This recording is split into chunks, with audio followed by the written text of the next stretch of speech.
ரேவா காண்டம் 91ஆம் அத்தியாயம். சண்டாதித்ய தீர்த்தத்தின் பெருமை. மார்க்கண்டேய முனிவர் கூறினார். அதன் பின்னர் அரசே, சண்டாதித்யம் என்று அழைக்கப்படும் மிகுந்த பொலி உடைய தீர்த்தத்திற்கு செல்ல வேண்டும். சிறந்த அரசே, அந்த தீர்த்தமானது சண்டன் மற்றும் முண்டன் ஆகியோரால் நிறுவப்பட்டது.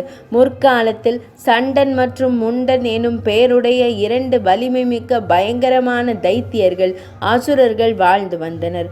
அவர்கள் நர்மதை நதிக்கரையை அடைந்து மிக கடுமையான தவத்தை மேற்கொண்டனர்.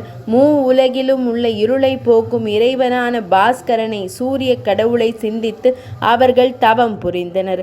அவர்களின் தவத்தால் மகிழ்ந்த 1000 கதிர்களை கொண்ட அந்த இறைவனான சூரியனார், மிக நன்று வீரர்களே, உங்கள் மனம் எதை விரும்புகிறதோ அதனை வரமாக பெற்றுக் கொள்ளுங்கள் என்று கூறினார். சண்டனும் முண்டனும் கூறினர். திவாகரனே, சூரியனே, நாங்கள் தேவர்கள் அனைவருக்கும் வெல்ல முடியாதவர்களாக திகழ வேண்டும். எங்கள் மனம் எப்போதும் மிகுந்த விழிப்புணர்வுடன் இருக்க வேண்டும்.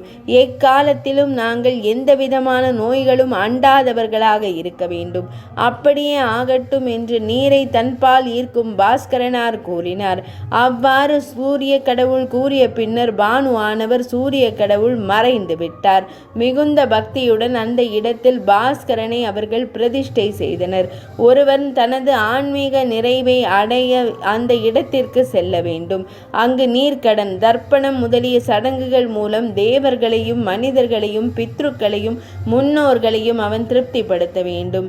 அரசே, அத்தகையவன் விரிஞ்சியின் பிரம்மதேவரின் ஒரு நாள் கால அளவு வரை பாஸ்கரனாரின் உலகத்தில் தங்கியிருப்பான். அரசே, அவன் சஷ்டி திதியில் 6ஆம் பிறை திதியில் அங்கு ஒரு விளக்கை ஏற்ற வேண்டும். அவ்வாறு செய்பவன் அனைத்து பாவங்களிலிருந்தும் விடுபடுகிறான். அவன் ரவியின், சூரிய கடவுளின் நகரத்தை அடைகிறான். பரத குலத்தின் சிறந்த வழி தோன்றலே, சண்ட பானுவின், அதாவது சண்டனால் பிரதிஷ்டை செய்யப்பட்ட பானுவின் தோற்ற வரலாற்றை செவிமடுப்பவன் எவனோ அவன் எப்போதும் வெற்றியையே அடைவான். அவன் மன துயரங்களிலிருந்தும் உடல் நோய்களிலிருந்தும் விடுபட்டவனாக திகழ்வான். 91ஆம் அத்தியாயம் இனிதே நிறைவடைந்தது.